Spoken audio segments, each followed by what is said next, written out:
اللهم لك الحمد كما أنت أهله، فصل على محمد كما أنت أهله، وافعل بنا ما أنت أهله، فإنك أنت أهل التقوى وأهل المغفرة.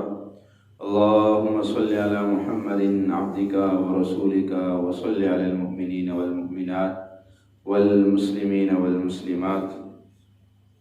اللهم صل على محمد كما تحب وترضى له. آج اللہ کے فضل و کرم سے ہمارا جو درس قرآن چل رہا تھا تو سورۃ یاسین کل مکمل ہو گیا اور آج سورۃ الرحمن کی ابتدا ہو رہی ہے۔ سورۃ الرحمن جو ہے یہ بڑی مبارک سورت ہے۔ اللہ تعالیٰ نے اس کے اندر اپنے نعمتوں کا خاص طور پہ تذکرہ کیا ہے۔ روایت کے اندر فرمایا کہ جو شخص سورۃ الرحمن کی تلاوت کرتا ہے تو اللہ تعالیٰ اسے شکر گزاری کا موقع عطا فرماتے ہیں، اور اگر اسی دن یا رات کو وہ دنیا سے چلا جائے تو شہید شمار ہوگا۔ اسی طرح ایک روایت میں ہے کہ اللہ کے نبی صلی اللہ تعالی وسلم نے ایک دفعہ صحابہ کرام کے سامنے جب یہ سورت تلاوت کی تو صحابہ کرام ادب کی وجہ سے خاموش رہے، تو اللہ کے نبی صلی اللہ علیہ وسلم نے فرمایا کہ میں تم پہ یہ کیسی خاموشی دیکھ رہا، حالانکہ میں نے یہی صورت جنات سے ملاقات کے وقت، یعنی جنات آئے اللہ کے نبی صلی اللہ علیہ وسلم کے پاس کہ یا رسول اللہ ہم نے کچھ جنات کو جمع کیا ہے، آپ آ کے وہاں ان کو جو ہے نا کچھ واعظ و نصیحت کریں، شاید ان میں کوئی مسلمان ہو جائے۔ تو اللہ کے نبی صلی اللہ علیہ وسلم گئے اور ساتھ اپنے ایک صحابی عبداللہ ابن مسعود رضی اللہ تعالیٰ عنہ کو ساتھ لے کر گئے۔ تو جب وہاں پر پہنچے جہاں جنات نے اپنا مجلس جہاں جنات نے لگائی ہوئی تھی، تو جنات نے کہا یا رسول اللہ آپ اکیلے آ جائیے، ان کو ساتھ نہ لے کے آئیں، جو صحابی ہیں ان کو وہاں نہ لے کے آئیں، کیونکہ ہمارے رہنا سہنا شکل عجیب ہے، کہیں یہ گھبرا نہ جائے۔ تو اللہ کے نبی صلی اللہ علیہ وسلم نے ایک جگہ دائرہ کھینچ کے عبداللہ بن مسعود سے فرمایا کہ تم اس دائرے کے اندر رہو، اس دائرے سے باہر نہ نکلنا جب تک میں نہ آؤں، اور ان کو دائرہ لگا کے ان کو وہاں بٹھا دیا اور خود جنات کے مجلس میں چلے گئے۔ تو وہاں پر جا کے اللہ کے نبی صلی اللہ علیہ وسلم نے سورۃ الرحمن کی جب تلاوت کی نا تو جنات بڑے خوش ہوئے، اور جب آپ اس آیت پر پہنچے تھے نا فَبِأَيِّ آلَاءِ رَبِّكُمَا تُكَذِّبَانِ، تو جنات اس کے جواب میں کہتے تھے وَلَا بِشَيْءٍ مِّن نِّعَمِكَ رَبَّنَا نُكَذِّبُ فَلَكَ الْحَمْدُ۔ اس کا مطلب یہ کہ جب انہوں نے کہا نا کہ تم اپنے رب کی کون کون سی نعمتوں کو جھٹلاؤ گے، تو جنات اس کے جواب میں کہتے تھے ہمارے رب ہم تیری نعمتوں میں سے کسی شے کو نہیں جھٹلاتے، بس تمام تعریفیں تیری لیے ہے۔ تو اللہ کے نبی صلی اللہ تعالی وسلم سے 6 مرتبہ جنات کے یہاں جانا ثابت ہے، 6 مرتبہ وہ ہے جنات کے کانفرنسوں میں تشریف لے کر گئے، اور وہاں پہ جیسے ان کے جلسوں میں وہاں تشریف لے کے گئے اور آپ نے وہاں واعظ و نصیحت بھی کی۔ تو جب صحابہ پر یہ صورت آپ نے تلاوت کی تو صحابہ ادب کی وجہ سے خاموش رہے، تو اللہ کے نبی نے فرمایا کہ میں نے جب جنات سے ملاقات کی تو ان سے جو ہے نا انہوں نے تم سے انتہائی خوبصورت اور حسین جواب دیا۔ میں جب بھی فَبِأَيِّ آلَاءِ رَبِّكُمَا تُكَذِّبَانِ پر پہنچا تو انہوں نے کہا وَلَا بِشَيْءٍ مِّن نِّعَمِكَ رَبَّنَا نُكَذِّبُ فَلَكَ الْحَمْدُ۔ اور دوسری روایت میں ہے کہ ہر چیز کا حسن و جمال ہوتا ہے، اور قرآن کا حسن و جمال سورۃ الرحمن ہے۔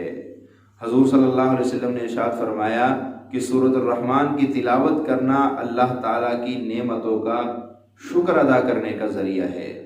اسی طرح فرمایا سورۃ الواقعہ، سورۃ الحدید اور سورۃ الرحمن پڑھنے والے کو یہ جو ہے آسمانوں میں جنت الفردوس کی مکین کی حیثیت سے یاد کیا جاتا ہے۔ جو ان 3 سورتوں کو پڑھتا ہے آسمانوں میں کہا جاتا ہے یہ بندہ جنت الفردوس والوں میں سے ہے، یعنی اتنی اس کے برکات ہے۔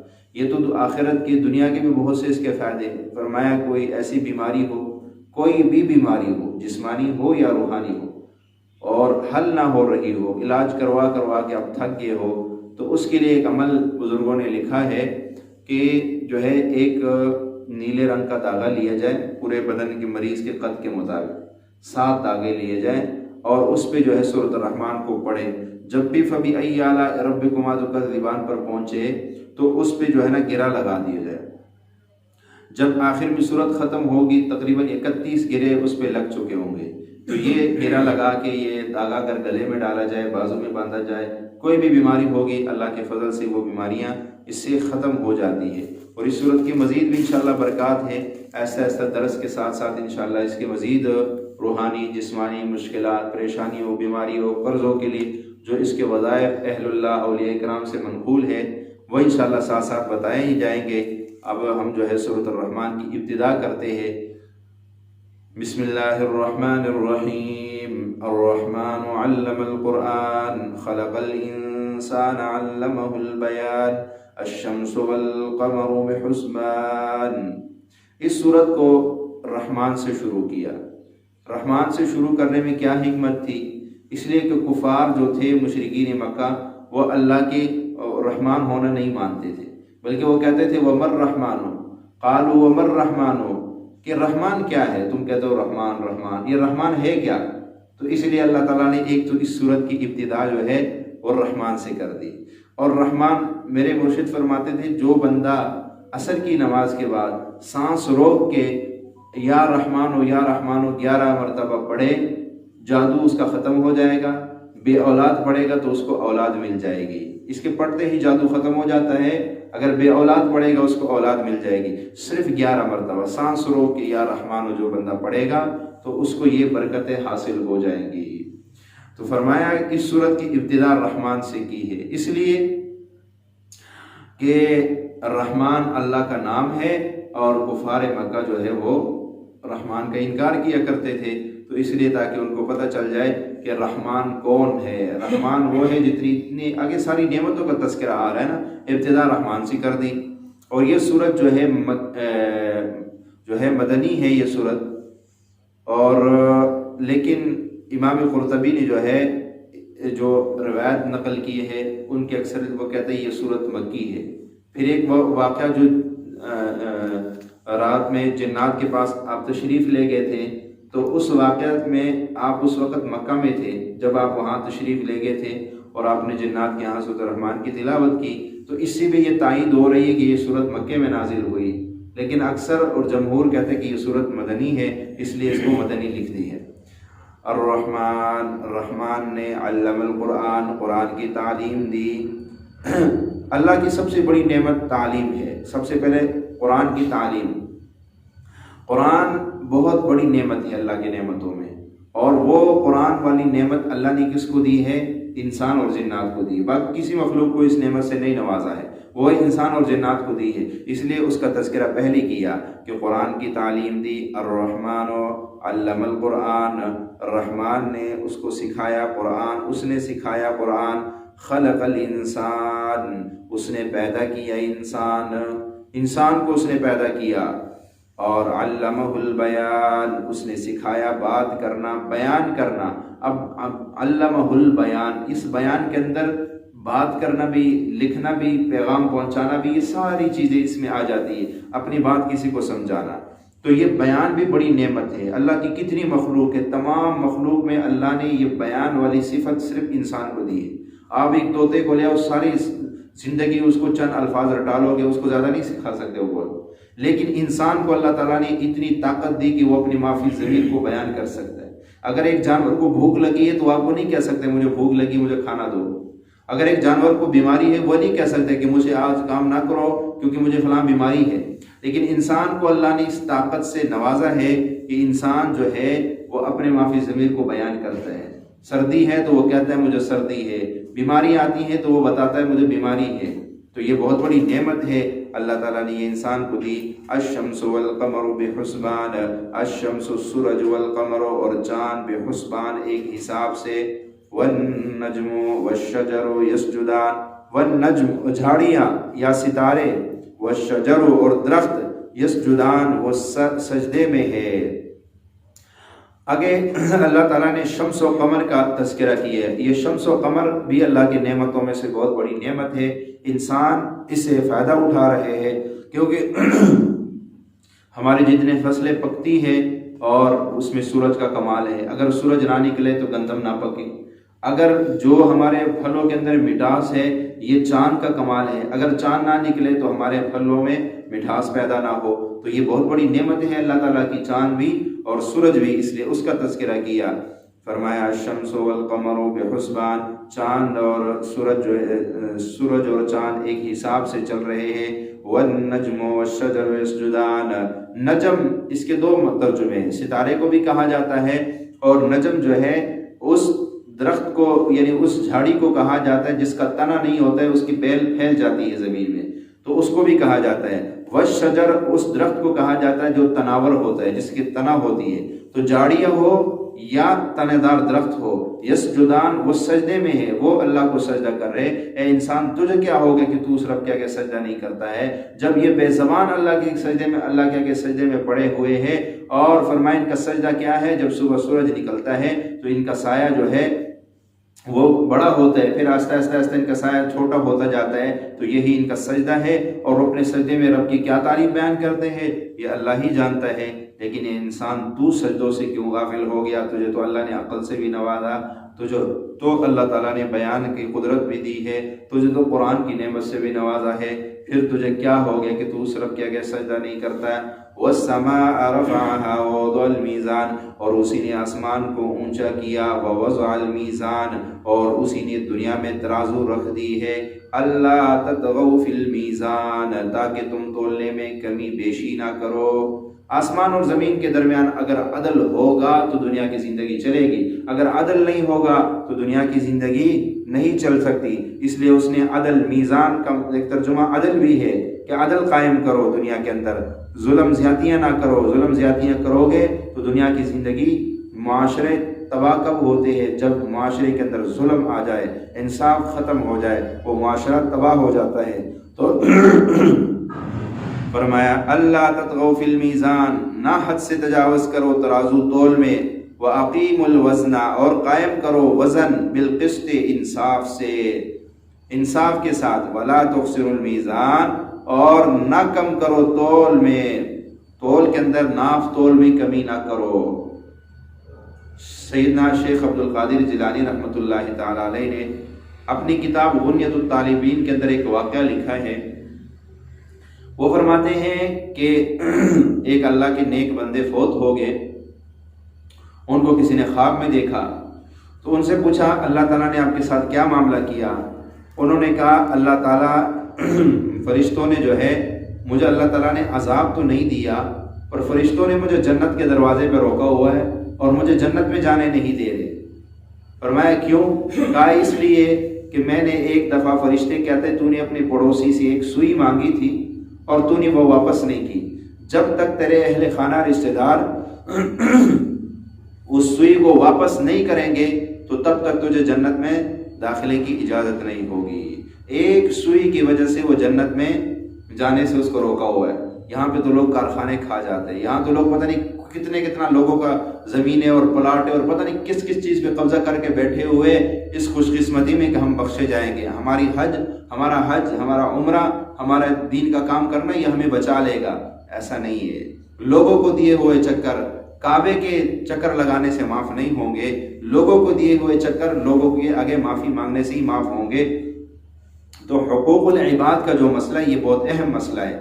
ہمارا دینی اسلام کے اندر عبادات کے 100 حصے ہیں، 30% ہمارے عبادات ہے، 70% معاملات ہے۔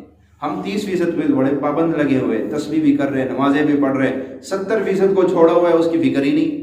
70% معاملات ہے اور اس کی معافی نہیں ہے، نماز نہیں پڑھی، روزہ نہیں رکھا، اور کوئی ایسے جو حقوق اللہ ہے اس میں اگر کمی بیشی ہو گئی تو اللہ بڑا رحیم کریم ہے، اس کی عدالت قیامت میں جب اس کی عدالت لگے گی تو حقوق اللہ کی عام معافی ہوگی، حقوق العباد کی کوئی معافی نہیں ہوگی۔ کسی سے پیسے لے لیے واپس نہیں کیے، اس کا پوچھا جائے گا۔ کسی کا حق دبا لیا، کسی چوری کر لی، کسی کی زمین دبا لی، کسی کی گاڑی دبا لی، کچھ بھی کیا تو اس کا حساب ہوگا، اس کی معافی نہیں ہے۔ وہ حقوق العباد ہے، حقوق العباد کی معافی نہیں ہے۔ ایک سوئی کی وجہ سے اللہ کے ایک نیک بندے کو روکا ہوا ہے، تو باقی آج وہ لوگ خود ہی اپنا اندازہ لگا لیں، جنہوں نے لوگوں کے لاکھوں کروڑوں روپے دبائے ہوئے، تو ان کا کیا بنے گا؟ آخرت تو بس دنیا کتنے مزے انسان کر لے گا، آخر موت ہے، جب آنکھیں بند ہوگی تو کچھ بھی ساتھ نہیں جائے گا۔ اور اسے ایک مسئلہ اور بھی ثابت ہو رہا ہے کہ جو آپ کے ابا و اجداد فوت ہو جائے تو سب سے پہلے ہماری یہ ہوتی ہے جی ان کی جلدی سے ان کی قل پڑھا دو، ان کی ختمیں کروا دو،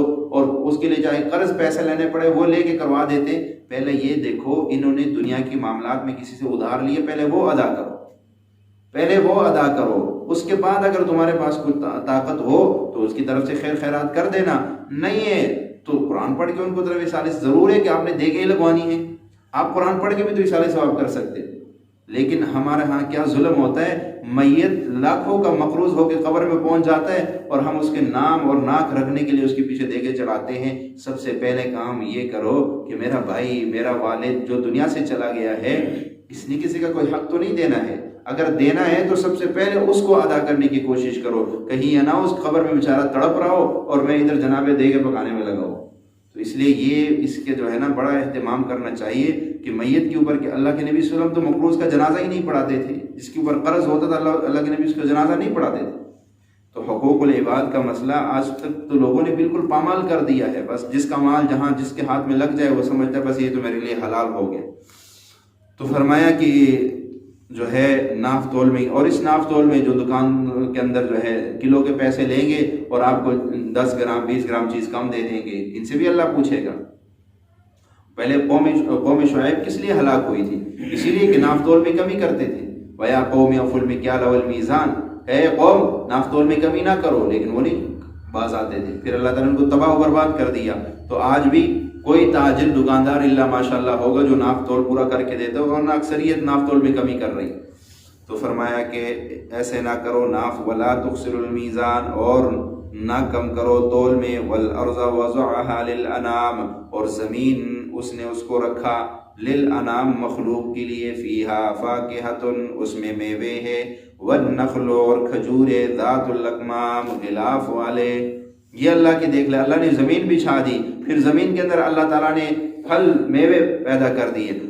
فاکہہ ان میووں کو کہا جاتا ہے جو انسان کھانا کھانے کے بعد تلذذ مزے کے لیے کھاتا ہے، تو ایسے پھل بھی اللہ تعالیٰ نے جو ہے تمہارے لیے پیدا کر دی، اور کھجوریں پیدا کر دی، اور ایسی نعمتیں کہ غلاف چڑھے ہوئے ہیں، والحب ذو العصف والریحان، اور اس میں غلہ ہے جس میں بوسا بھی ہوتا ہے، والریحان، اور خوشبو کے پھول بھی ہے۔ اب دیکھیں اللہ تعالیٰ نے تمہارے غذا کے اندر تمہارے جانوروں کی غذا بھی پیدا کر دی ہے، بوسا جو ہے اسے جانور کھاتے ہیں اور اندر کے جو دانے ہیں اسے انسان کھاتا ہے۔ تو اللہ تعالیٰ نے دیکھ کتنا نظام چلایا۔ والریحان، اور خوشبو کے، ریحان کی کئی معنی، اس کا ایک معنی بھی یہ کہ اللہ نے رزق پیدا کیا، اور کئی معنی یہ کہ خوشبو کے پھول، لوگ خوشبودار پھول توڑتے ہیں، اس سے قسم قسم چیزیں بنتی ہیں، تو یہ بھی اللہ کی نعمت ہے۔ فرمایا فَبِأَيِّ آلَاءِ رَبِّكُمَا تُكَذِّبَانِ، تو تم کون کون سی نعمتیں اپنے رب کے تم جھٹلاؤ گے۔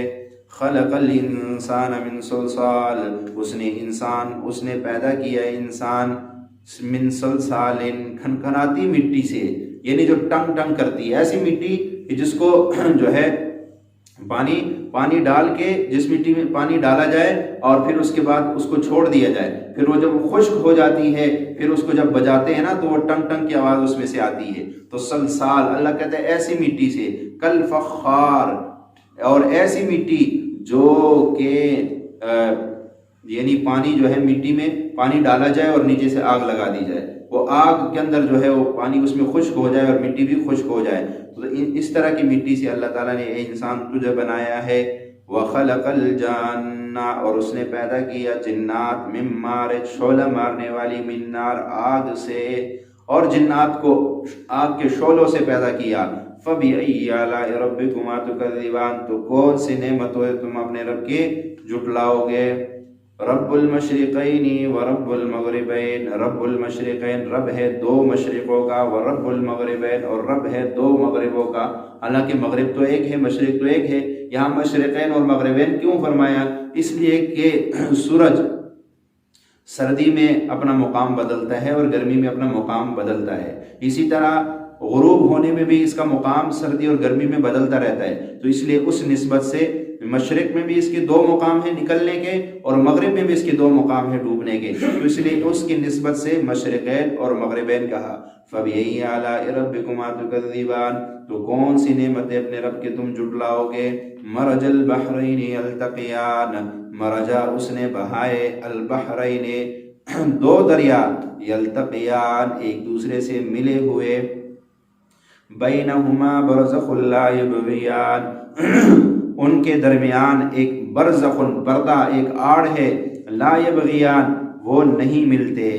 دو پانی دریا اللہ نے چلا دی، ایک طرف کڑوا پانی اور ایک طرف میٹھا پانی، حالانکہ پانی کی صفت کیا ہے؟ سیال ہے، یہ بہنے والا ہے، یہ اس کی آگے کوئی رکاوٹ نہیں ہے، یہ بہہ جاتا ہے۔ لیکن اللہ کی قدرت تو دیکھو، ایک طرف میٹھا پانی چل رہا ہے اور ایک طرف کڑوا پانی چل رہا ہے، اور دونوں آپس میں ملتے بھی نہیں ہے۔ تو یہ ان کے درمیان کس نے آڑ پیدا کی ہے؟ اس ذات نے اس کے درمیان پردہ لگا دیا ہے۔ فبئی اگر میٹھا کڑوے میں مل جاتا، کڑوا میٹھے میں مل جاتا، تو پھر دنیا میں پانی پینے کو صحیح نہ ملتا۔ تو انسان تو جو میٹھا پانی جو مل رہا ہے یہ اس کی بہت بڑی نعمت ہے۔ فبئی آلاء ربکما تکذبان تو کون سے نعمتیں اپنے رب کے تم جھٹلاؤ گے؟ یخرجو نکلتے ہیں منہما ان دونوں کے، اللؤلؤ موتی والمرجان اور مونگے۔ فبئی آلاء ربکما تکذبان تو کون سی نعمتیں تم اپنے رب کے جھٹلاؤ گے؟ یہ دیکھو ان دریاؤں کے اندر اللہ تعالیٰ نے موتی، جواہرات، ایسی چیزیں رکھ دی ہے، انسان اس کو نکالتا ہے، اپنے کام میں لاتا ہے، کاروبار کرتا ہے، تو یہ بھی اس کی بہت بڑی نعمت ہے۔ وَلَهُ الْجَوَارِ الْمُنْشَآتُ وَلَهُ اور اس کے لیے الجوار کشتیاں، المنشآت چلنے والی، فی البحر دریا میں، کالأعلام پہاڑوں کی طرح، اتنی بڑی بڑی کشتیاں وہ دریاؤں میں تمہاری چلا رہا ہے، اس کے اندر تم اپنے لاکھوں کروڑوں کا سامان رکھ کے اور خود بیٹھ کے ایک جو ہے ایک طرف سے چلتے ہو دوسری طرف چلے جاتے ہو، نہ وہ کشتی راستے میں ڈوبتی ہے، حالانکہ پانی کے اوپر چل رہی ہے۔ کون اس کو چلا رہا ہے؟ اللہ ہی چلا رہا ہے۔ اگر وہ رب چاہے تمہاری اس کشتی کو، تم پانی میں کشتی چلا ہی نہ سکتے، تو پھر ایک دریا کو پار کرنا ہی مشکل ہو جائے گا، دریا کے اندر سفر کرنا ہی مشکل ہو جائے گا۔ لیکن اور فرمایا اتنی بڑی کشتیاں جب دور سے انسان کو دیکھتا ہے تو ایک پہاڑ کے مانے نظر آتی۔ آپ کبھی دریا کی طرف جائیں تو وہاں دیکھیں تو دور سے جو کشتی یا جہاز نظر آ رہا ہے تو ایسے نظر آ رہا ہے جیسے ایک پہاڑ ہے۔ تو فرمایا کہ اسی کے لیے کشتیاں ہیں چلنے والی دریا میں پہاڑوں کی طرح۔ فَبِأَيِّ آلَاءِ رَبِّكُمَا تُكَذِّبَانِ تو تم اپنی رب کی کون کون سے نعمتوں کو جھٹلاؤ گے؟ کتنی نعمتیں ہیں اللہ تعالیٰ نے اس صورت کے اندر بیان کر دی ہے۔ اے انسان اتنی نعمتوں کو تو دیکھ، پھر تو اپنے رب کو پہچان لے، پھر تو اپنے رب کا فرما بردار بن جا۔